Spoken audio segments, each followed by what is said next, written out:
Student, आज हम पढ़ रहे हैं क्लास 11 अकाउंट्स के अंदर चैप्टर नंबर 2.8 बैंक समाधान विवरण, बैंक रिकंसिलिएशन स्टेटमेंट। और हमारा आज का टॉपिक है बैंक समाधान विवरण का महत्व या लाभ। तो हम स्टार्ट करते हैं पहले इसके पॉइंटों से। पहला, बैंक समाधान विवरण का जो महत्व है या लाभ है, वो पहला लाभ है त्रुटियों का पता चलना, दूसरा है छल कपट का प्रकटीकरण, तीसरा है रोकड़ बही में लेखा करने का आधार, चौथा है बैंक द्वारा गलत प्रविष्टि की जांच, पांचवा है अंकेक्षण हेतु और छठवां है वास्तविक शेष का ज्ञान। तो ये बैंक समाधान विवरण के महत्व या लाभ के कुछ पॉइंट थे। अब हम इनको डिटेल में समझने का प्रयास करेंगे। तो पहला है इसमें त्रुटियों का पता चलना। बैंक समाधान विवरण की सहायता से बैंक संबंधी व्यवहारों का लेखा करने में हुई त्रुटियों का पता चलता है, जिसे समय रहते ठीक किया जा सकता है। तो जो बैंक समाधान विवरण, बैंक रिकंसिलिएशन स्टेटमेंट तैयार किया जाता है, उसका सबसे ज़्यादा इम्पोर्टेंस यही होता है कि अगर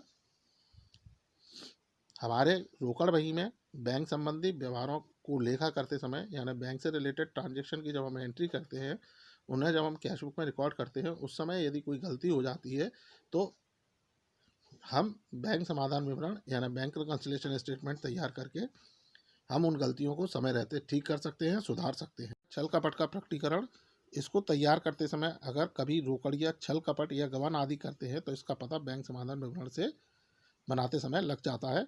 यानी जो बैंक समाधान विवरण है हमारा BRS है, बैंक रिकंसिलिएशन स्टेटमेंट, जब हम तैयार करते हैं तो इससे जो हमारे कैशियर हैं, जो हमारी कैश बुक मेंटेन कर रहे हैं, यदि वो इसमें कोई छल कपट या कोई गबन या कोई धोखाधड़ी करते हैं तो बैंक रिकंसिलिएशन स्टेटमेंट बनाने से वो उनके छल कपट या उनकी गड़बड़ियाँ, धोखाधड़ी, ये हमें स्पष्ट रूप से समझ में आने लगती हैं, उसकी पकड़ में आने लगती हैं। और इस तरह की जो गलतियां हैं, इस तरह के जो छल कपट हैं, उनसे हम आसानी से बच सकते हैं। अगला है रोकड़ बही में लेखा करने का आधार। बैंक द्वारा कई प्रविष्टियां व्यापारी के खाते में कर दी जाती हैं, परंतु उसकी सूचना उसे समय पर नहीं मिल पाती। पासबुक प्राप्त होने पर ये प्रविष्टियां रोकड़ बही में कर ली जाती है, जिससे रोकड़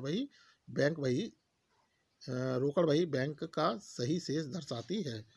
यानी कुछ ट्रांजेक्शन ऐसे होते हैं, कुछ चीज़ें, कुछ लेखे ऐसे होते हैं जो सीधे बैंक के थ्रू होते हैं, यानी सीधे बैंक द्वारा कर दिए जाते हैं, बैंक द्वारा हो जाते हैं। तो ऐसी स्थिति में हमें या व्यापारी को इन व्यवहारों की जानकारी नहीं होती।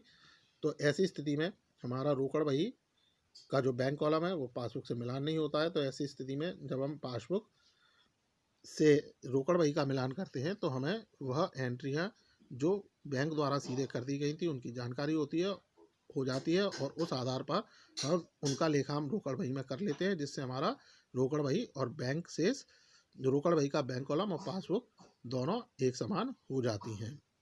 तो इस आधार पर हम ये कह सकते हैं कि जो हमारी बैंक रिकंसिलिएशन स्टेटमेंट है वह रोकड़ बही में लेखा करने का भी आधार होती है। अगला है बैंक द्वारा गलत प्रविष्टि की जांच। बैंक समाधान विवरण बनाते समय यह भी पता चलता है कि बैंक द्वारा पासबुक में कौन कौन सी गलत प्रविष्टियाँ की गई हैं, जिन्हें सुधारा जा सकता है। तो जब हम PRS तैयार करते हैं, बैंक रिकंसिलिएशन स्टेटमेंट तैयार करते हैं, तो उस कंडीशन में जब हम पासबुक से अपनी कैश बुक का बैंक कॉलम का मिलान करते हैं तो उसमें जो बैंक द्वारा यदि कोई गलत प्रविष्टि कर दी गई है, कोई गलत एंट्री कर दी गई है, तो उसकी भी हमें जानकारी लग जाती है और उसे हम आसानी से सुधार सकते हैं। अगला है अंकेक्षण हेतु। बैंक समाधान विवरण अंकेक्षण हेतु बनाना होता है, क्योंकि बैंक शेष की सत्यता का प्रमाण इसी विवरण से पता चलता है, तभी अंकेक्षक बैंक शेष को प्रमाणित करता है। तो जो अंकेक्षण होते हैं, ऑडिटर होते हैं, जो हमारे खातों की जांच करते हैं, खातों को चेक करते हैं, तो उनके लिए भी बैंक समाधान विवरण एक प्रमाण की तरह कार्य करता है, एक प्रूफ की तरह कार्य करता है। क्योंकि जब बैंक समाधान विवरण बनाया जाता है तो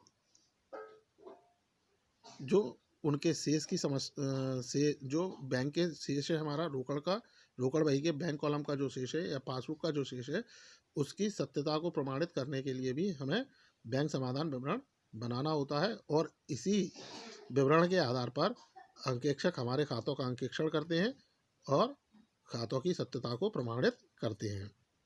अगला है वास्तविक शेष का ज्ञान। इस विवरण को बनाने से बैंक का वास्तविक शेष ज्ञात हो जाता है, जिसके आधार पर चेक काटे जा सकते हैं। तो जब हम बैंक समाधान विवरण तैयार करते हैं, तो इसे हमें अपने बैंक में कितना बैलेंस है, कितना शेष हमारे बैंक में है, उसकी भी जानकारी होती है, जिसके आधार पर हम अपने ग्राहकों को, अपने आपूर्तिकर्ताओं को या अपने लेनदारों को चेक द्वारा भुगतान कर सकते हैं, या चेक द्वारा उन्हें भुगतान करने में हमें सहायता प्राप्त होती है। सो स्टूडेंट, ये था बैंक समाधान विवरण का लाभ या महत्व, जिसे जो आपको समझ में आया होगा। इनसे संबंधित यदि कोई डाउट्स हैं, क्वेरीज है, तो आप संपर्क कर पूछ सकते हैं। So thank you.